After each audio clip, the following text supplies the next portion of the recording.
Hi there, this is David and welcome to today's video brought to you by Plyon, spotlighting Mato Anomalies to be releasing physically and digitally on the Nintendo Switch, PS4 and 5, the Xbox One and Series X and S, as well as the PC.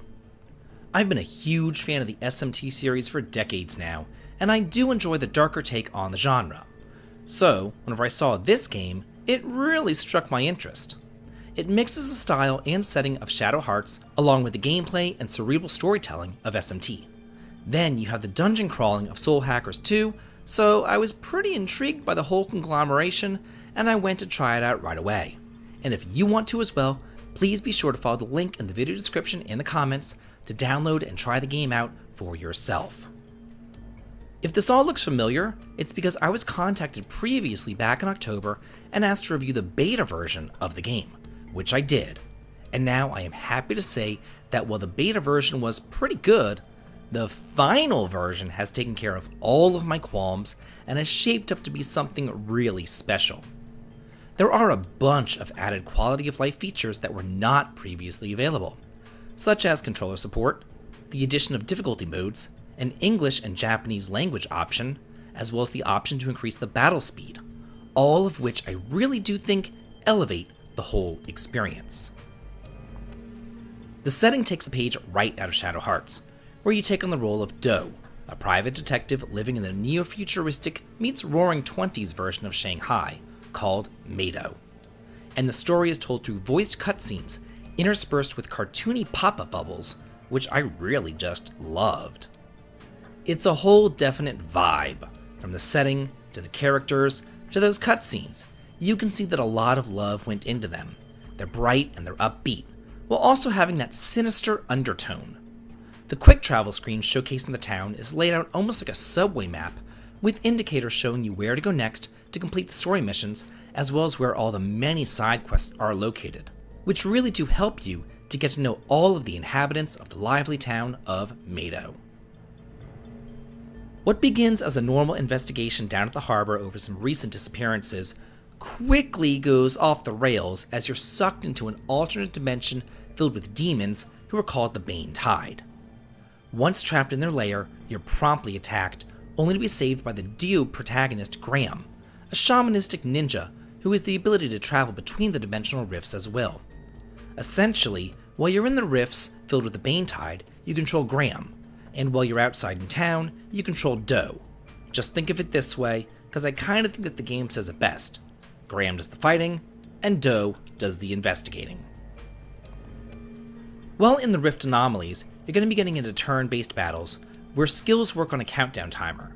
So something like double attack can be used every other turn, a skill that hits all the enemies can only be used every 2 turns, while a normal regular attack can be used every single turn. It's a neat twist, and you don't have to worry about MP here. Another addition to the challenge is that each fight doesn't take place in a vacuum. If you use a pretty powerful attack that has a long cooldown in one fight, but then you move on to the next fight, that skill will still be in cooldown. Each enemy is also weak to certain types of attacks, and it's not a guessing game here. The game explicitly tells you if an enemy is weak to one of your attacks, making targeting and figuring out strengths and weaknesses an absolute breeze. While for the most part you'll be fighting standard monsters, every once in a while you'll encounter a mutated monster with increased stats, but as they say, with great risk comes great reward.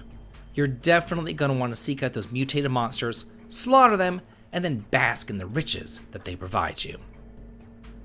Upon leveling up, you'll gain talent points, which you can invest in your character's yin and yang grids.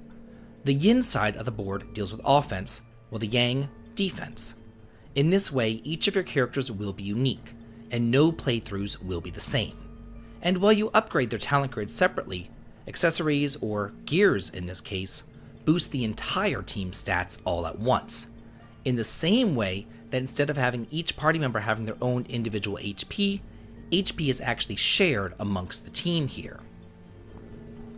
The dungeon designs are all bright and vibrant, with hues of neon permeating the architecture, while all at the same time keeping that creepy, otherworldly vibe.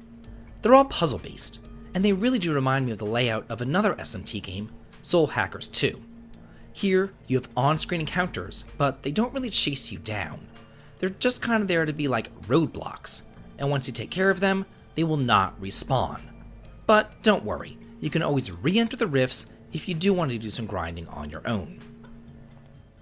As I said before, Do doesn't fight, at least not with his fists. Instead, he fights with his mind. As a private investigator, it's his job to track down suspects and glean information from them.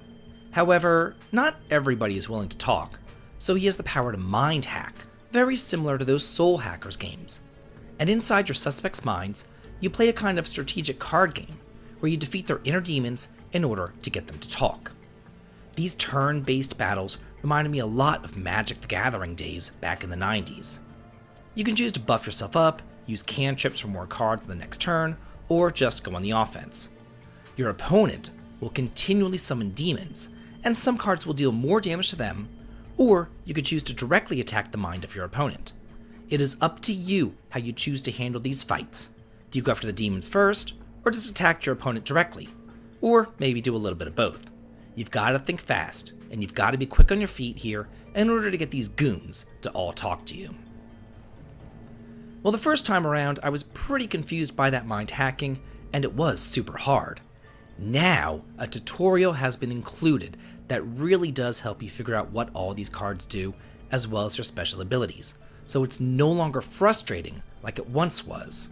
And if you're a fan of the aforementioned Magic the Gathering, or that Blade card game in Trails of Cold Steel, then I really do think that you'll enjoy the mind hacking here. This has been a work in progress for many years. I, for one, am super happy to see it finally come to fruition. And if it piques your interest, I do encourage all of you to follow the link in the video description to the store page and wishlist it or download it to try it out for yourself. Now, with the pedigree of quality games behind this developer, I have no doubt that we have something special on our hands here. And again, if you're a fan of games of yesteryear, like Shadowrun, Shadow Hearts, Shin Megami Tensei, or Persona, then this is right up your alley. So, that's it for my spotlight on Mato Anomalies, and I would like to once again thank Plyon for the sponsorship as well as the opportunity here. How do you feel about the game and what you see here? Let me know in the comments. And if you like this video and want to cheer on the channel, please consider heading on over to Twitch for some streaming fun, checking out Patreon for exclusive videos and early access to my content, or coming on over to my Discord to chat and hang out. The links to them all can be found in the video description. This has been David, and if you like this, please like, comment, and subscribe, and have a good day.